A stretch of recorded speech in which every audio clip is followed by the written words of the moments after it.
dikatakan bahwa jam kiamat sudah menunjukkan 89 detik menuju tengah malam. Artinya dunia ini sudah tua, kiamat sudah di ambang pintu, karena peningkatan ancaman global terjadi di seluruh jagat semesta ini.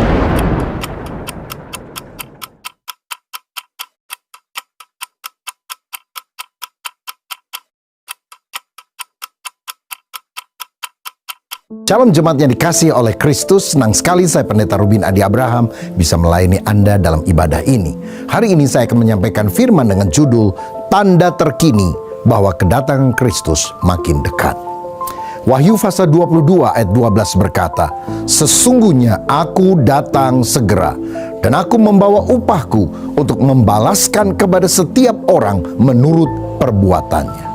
Saudara, kita sedang hidup pada akhir zaman. Tanda-tanda kedatangan Kristus makin lama makin jelas bahwa tidak lama lagi Tuhan akan datang kembali. Orang yang percaya dan hidup taat akan menerima pahala dari Tuhan, sedangkan orang yang tidak percaya akan dihukum oleh Tuhan. Saudara sekalian, saya membaca ada yang disebut sebagai jam kiamat, Doomsday Clock, yang digunakan oleh Bulletin of the Atomic Scientists, yang menjadi simbol seberapa dekat dunia ini dengan kehancuran akibat perang nuklir, perubahan iklim, atau ancaman lain yang menghancurkan dunia. Setiap tahun para ilmuwan dan ahli kebijakan global menyesuaikan dalam tanda kutip jarum jam ini berdasarkan kondisi dunia. Nah, di tahun 2025 ini dikatakan bahwa jam kiamat sudah menunjukkan 89 detik menuju tengah malam. Artinya dunia ini sudah tua, kiamat sudah di ambang pintu, karena peningkatan ancaman global terjadi di seluruh jagat semesta ini. Nah, banyak orang yang mengaitkan tanda akhir zaman dengan beberapa fenomena global ini. Saya akan menjelaskan secara ringkas 5 hal, 5P. Yang pertama, perang yang melibatkan Israel dan Rusia. Dalam Matius 24 ayat 6 dan 7 dikatakan, "Kamu akan mendengar deru perang atau kabar-kabar tentang perang, namun berawas-awaslah, jangan kamu gelisah, sebab semuanya itu harus terjadi, tetapi itu belum kesudahannya. Sebab bangsa akan bangkit melawan bangsa, dan kerajaan melawan kerajaan, akan ada kelaparan dan gempa bumi di berbagai tempat." Ayat-ayat ini menyebutkan bahwa perang, di samping kelaparan dan gempa bumi, sebagai tanda akhir zaman. Saudara sekalian, konflik Israel dengan negara-negara di Timur Tengah, juga Iran yang didukung oleh Rusia, sering dikaitkan dengan akan terjadinya perang yang Alkitab menyebut dengan istilah Gog dan Magog. Ini ditulis dalam Yehezkiel 38 dan 39. Negara dari utara sekali, menurut Yehezkiel 38, yang diyakini sebagai Rusia akan menyerang Israel. Yehezkiel 38 ayat 1-6 menyebutkan sekutu Gog atau Rusia yang akan datang, antara lain Magog, Mesek, Tubal, yaitu negara-negara bekas Uni Soviet, misalnya Kazakhstan, Uzbekistan, Azerbaijan, dan sebagainya. Lalu disebutkan Persia, dan ini adalah Iran pada zaman modern. Gomer dan Bet Togarma itu bicara soal Turki dan Syria. Put adalah Libya. Ethiopia, juga Mesir dan Sudan disebutkan. Tetapi Yehezkiel 38 ayat 13 juga menyatakan ada negara yang tidak akan ikut koalisi mendukung Rusia, yaitu Sheba dan Dedan. Tampaknya ini adalah negara di Jazirah Arab, misalnya Arab Saudi, Uni Emirat Arab, Bahrain, yang sudah melakukan perjanjian damai dengan Israel. Kemudian disebutkan tentang Tarsis, kemungkinan Inggris, Eropa, yang juga terkait dengan Amerika. Tetapi negara-negara barat ini tidak membantu Israel pada waktu Rusia dan sekutunya menyerbu Israel. Karena Alkitab berkata Tuhan sendirilah yang akan turun tangan, mendatangkan bencana dan berbagai hal yang mengejutkan. Yehezkiel 39 mencatat Tuhan akan menghukum Gog, yaitu Rusia dan sekutunya. Mayat mereka akan dikubur 7 bulan dan senjata mereka akan dibakar 7 tahun. Saudara, baca dengan lebih seksama Yehezkiel 38 dan 39 supaya saudara bisa lebih dibukakan hal ini. Saya hanya memberikan cuplikan saja tentang tanda terkini mengenai kedatangan Kristus. Nah, perang besar ini akan membuka jalan bagi perang berikutnya, Harmagedon, di mana Antikristus pertama akan tampil tampaknya sebagai penyelamat dunia dengan membawa solusi damai, tetapi ternyata dia akan membawa kehancuran yang fatal. Tanda terkini tentang kedatangan Kristus makin dekat adalah perkembangan AI, Artificial Intelligence, dan teknologi kontrol. Pada masa kini, Artificial Intelligence, AI, semakin canggih. Sudah diproduksi mobil-mobil tanpa supir yang bisa membawa kita kemana saja tanpa tabrakan dengan yang lain. Ada drone yang bisa mengantar barang, sehingga kalau kita pesan barang yang datang bukan lagi orang, tetapi pesawat drone ini. Atau drone juga menjadi senjata jarak jauh seperti yang digunakan Israel untuk membunuh orang-orang yang ada di Iran, yang ada di Lebanon, menjadi senjata yang menakutkan. Ada robot-robot cerdas yang dilatih menuruti permintaan manusia, membantu membersihkan rumah, melakukan banyak pekerjaan lain. Tapi juga ada robot yang sedang dipersiapkan untuk menjadi senjata, bahkan prajurit di dalam peperangan yang akan datang. Oh, ini sangat menakutkan. Ada kekhawatiran bahwa kecerdasan buatan ini bisa digunakan untuk kontrol secara total terhadap manusia. Teknologi seperti chip implant, digital ID, dan pengawasan biometrik tampaknya bisa mendukung sistem tanda binatang 666 dari Wahyu 13 ayat 15 sampai 18. Dikatakan, dan kepadanya diberikan kuasa untuk memberikan nyawa kepada patung binatang itu, sehingga patung binatang itu berbicara juga dan bertindak begitu rupa, sehingga semua orang yang tidak menyembah patung binatang itu dibunuh.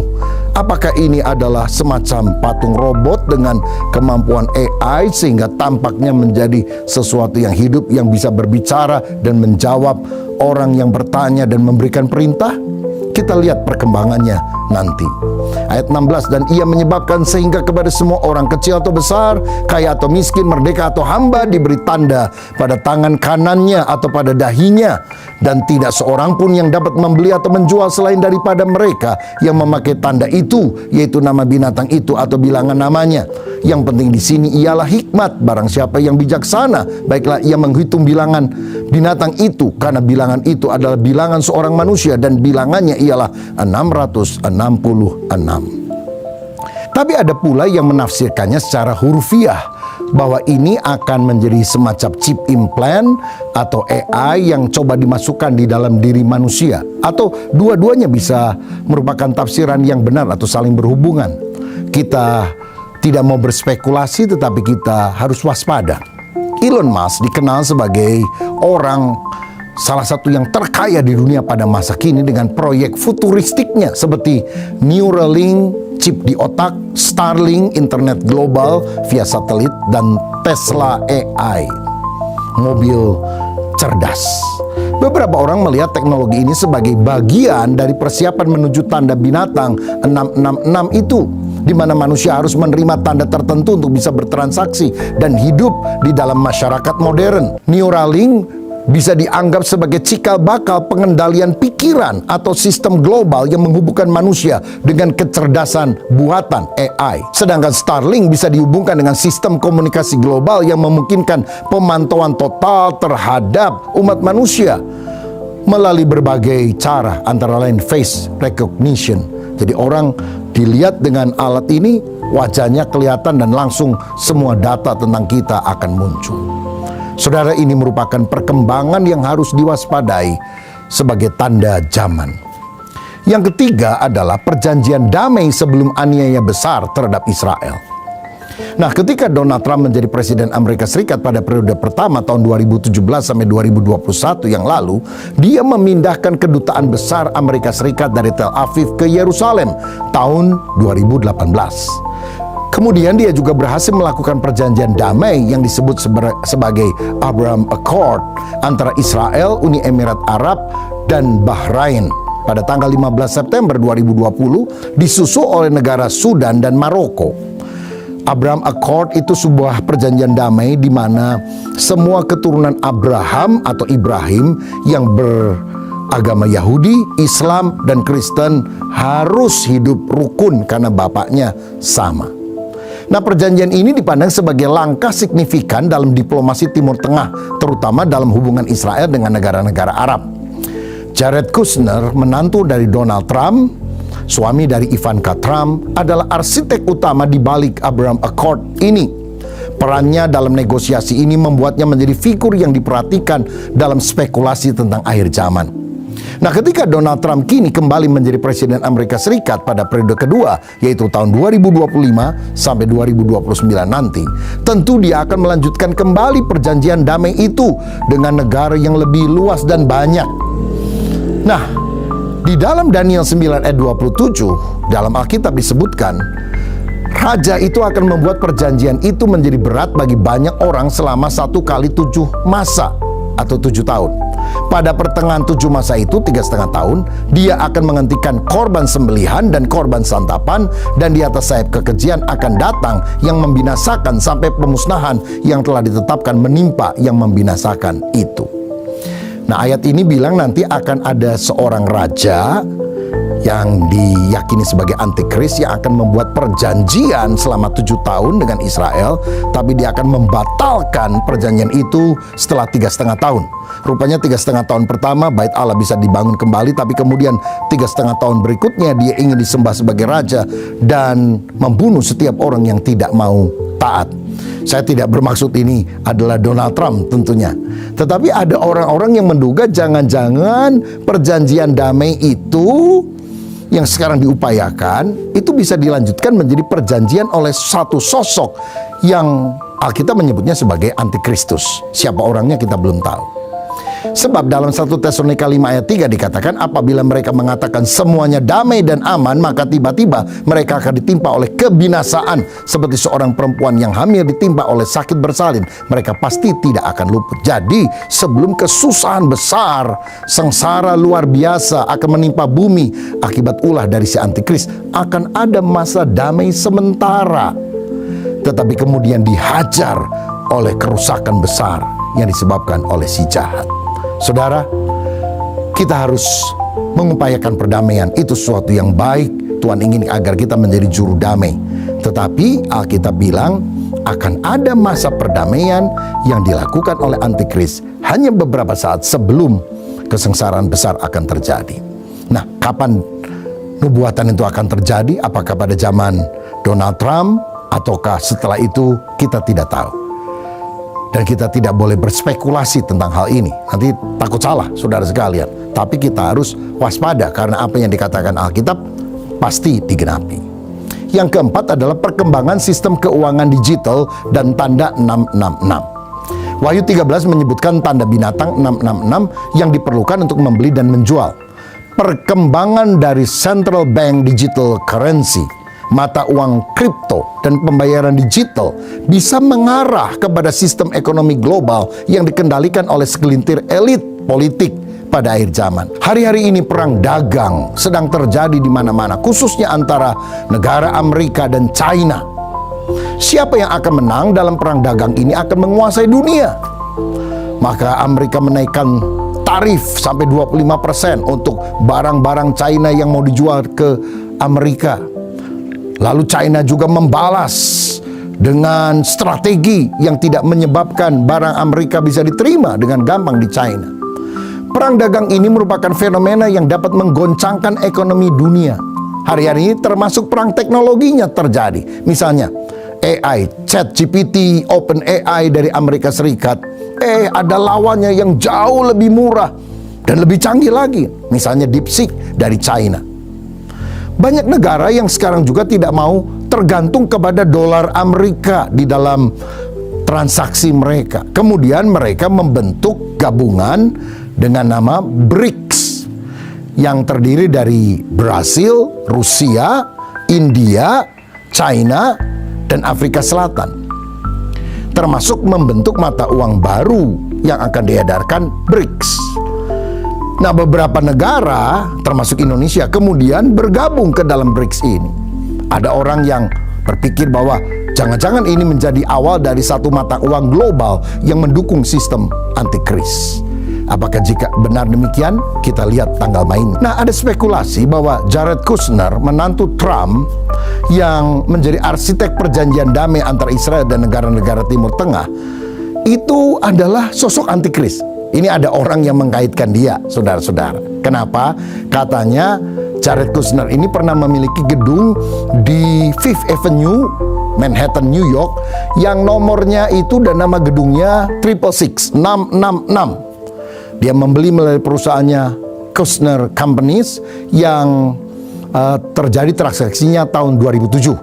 Tetapi di kemudian hari dia menjual sebagian besar sahamnya karena kesulitan finansial. Lalu gedung itu diganti nomornya menjadi 660. Nah, kita tahu angka 666 di dalam Wahyu 13 dikaitkan dengan si antikris. Karena itu beberapa spekulasi liar muncul mengaitkan Jared Kushner ini dengan sosok si antikris. Tetapi tidak ada bukti nyata yang mendukung klaim bahwa Jared Kushner adalah antikristus. Nah, sebaiknya memang kita tidak berspekulasi, karena banyak spekulasi dari zaman dulu yang meleset juga. Ada yang bilang antikris itu adalah Hitler, Hirohito, ada yang bilang Obama, ada yang bilang Paus. Semuanya keliru, saudara sekalian. Tapi memang dua nama ini, Jared Kushner dan Elon Musk, dikait-kaitkan dengan sosok yang barangkali akan membuka jalan bagi si antikris. Kita perlu berdoa melihat tanda zaman, tapi tidak boleh menuduh-nuduh kalau tidak ada bukti jelas tentang hal itu. Yang kelima, persiapan pembangunan Bait Allah dan munculnya lembu merah. Saudara, kita perlu tahu bahwa Bait Allah yang pertama dibangun oleh Salomo dengan sangat megah, tapi kemudian dihancurkan oleh kerajaan Babel di bawah Nebukadnezar tahun 586 sebelum Masehi. Israel kemudian ditawan 70 tahun ke Babilonia. Setelah mereka balik, mereka membangun kembali Bait Allah. Jadi dari reruntuhannya dibangun Bait Allah yang kedua, yang lebih kecil, tidak terlalu megah, tapi di kemudian hari diperluas oleh Raja Herodes. Tapi kemudian Bait Allah kedua ini dihancurkan oleh Kekaisaran Roma pada tahun 70 Masehi, sehingga Yahudi mengalami diaspora terserak ke seluruh dunia. Yang tersisa hanyalah The Wailing Wall, tembok di Yerusalem Timur, tembok ratapan di mana orang-orang Yahudi berdoa di sana, menangisi dan merindukan dibangunnya kembali Bait Allah itu.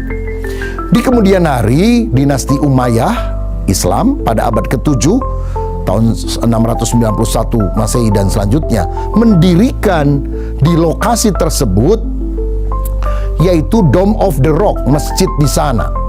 Nah, kalau pada zaman ini Bait Allah akan dibangun di atas masjid Dome of the Rock, apakah masjidnya harus dihancurkan dulu? Wah, ini bisa jadi perang agama yang besar dan ini menjadi hal yang sangat sensitif sekali.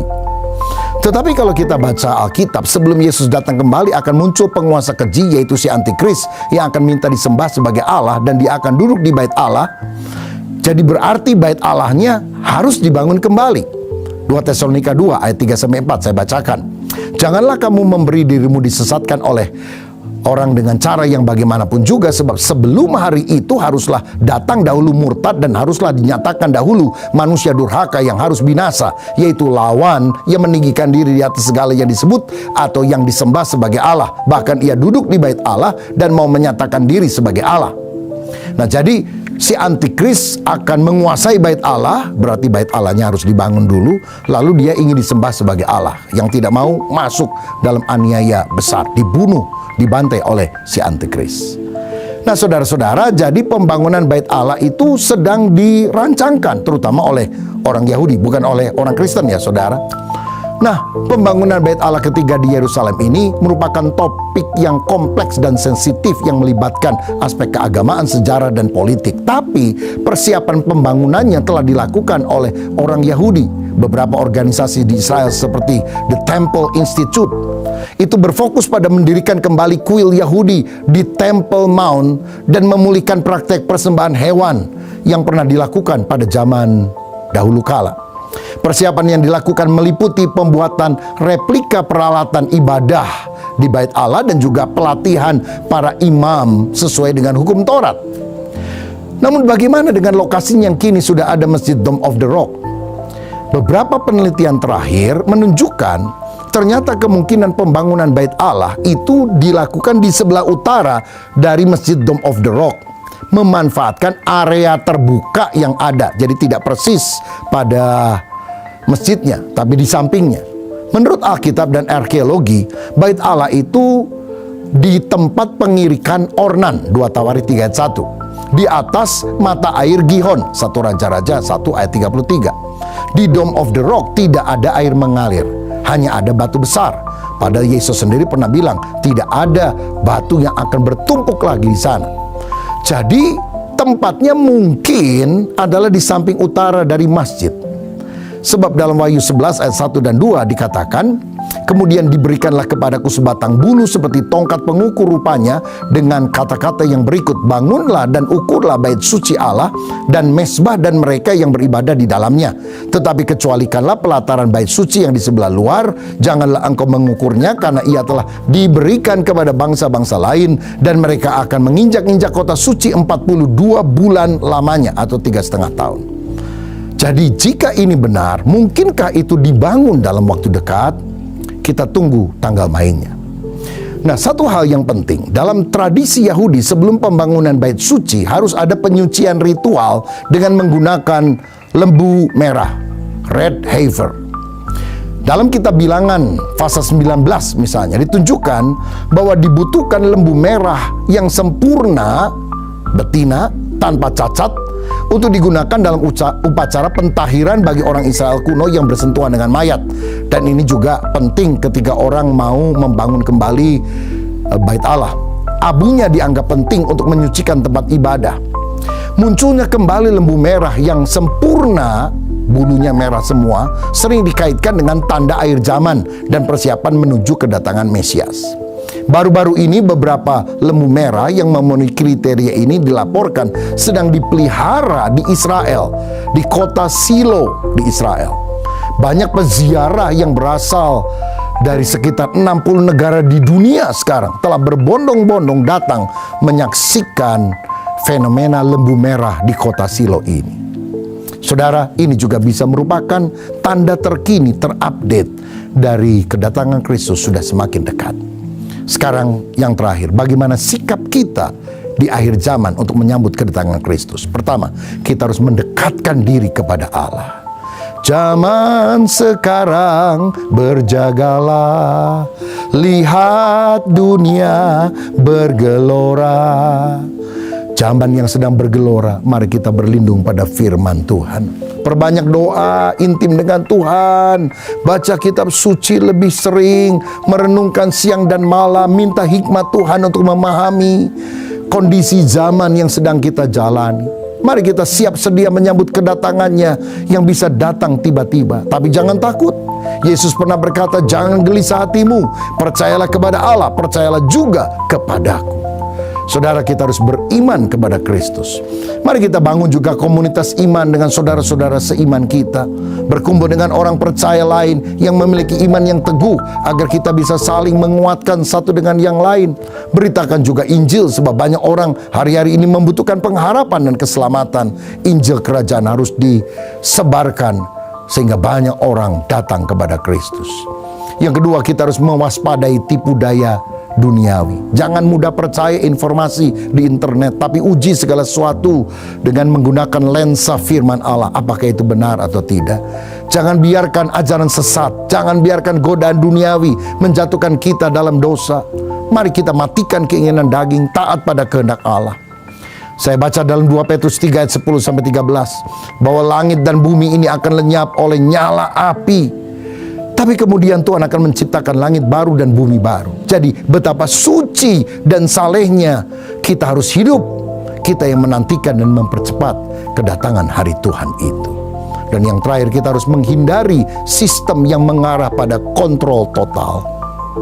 Saudara, waspada terhadap teknologi yang mengontrol kebebasan manusia, apalagi bila itu dimasukkan ke dalam tubuh seperti chip implant atau AI yang bisa menyatu dengan tubuh kita. Persiapkan diri untuk menghadapi kemungkinan kesulitan ekonomi atau krisis global. Mari kita hidup bijaksana, tidak boros, dan selalu mengikuti petunjuk Tuhan. Tidak berarti kita harus anti kepada AI, anti kepada perkembangan teknologi, tapi bila itu mengarah untuk mengontrol seluruh umat manusia sehingga tidak bisa lari kemana-mana, bisa terpantau dimanapun, kita harus berpikir ulang apakah kita perlu terjerat terus dalam teknologi seperti itu yang membahayakan. Nah, banyak tanda yang terjadi di dunia saat ini sesuai dengan nubuat dalam kitab suci. Namun kita dipanggil bukan untuk takut, tapi untuk berjaga-jaga, beriman, bersiap menghadapi tantangan. Supaya kita tidak kaget karena kita tidak pernah tahu hal ini. Dan kita terjerat dalam situasi yang menuju zaman antikris itu. Yang terpenting kita tetap dekat dengan Tuhan. Karena hanya Dia yang dapat memberikan perlindungan sejati kepada kita. Dan barang siapa setia sampai mati, Tuhan akan memberikan mahkota kehidupan kepada kita. Saudaraku, tanda-tanda yang terupdate terkini sudah makin nyata di depan kita.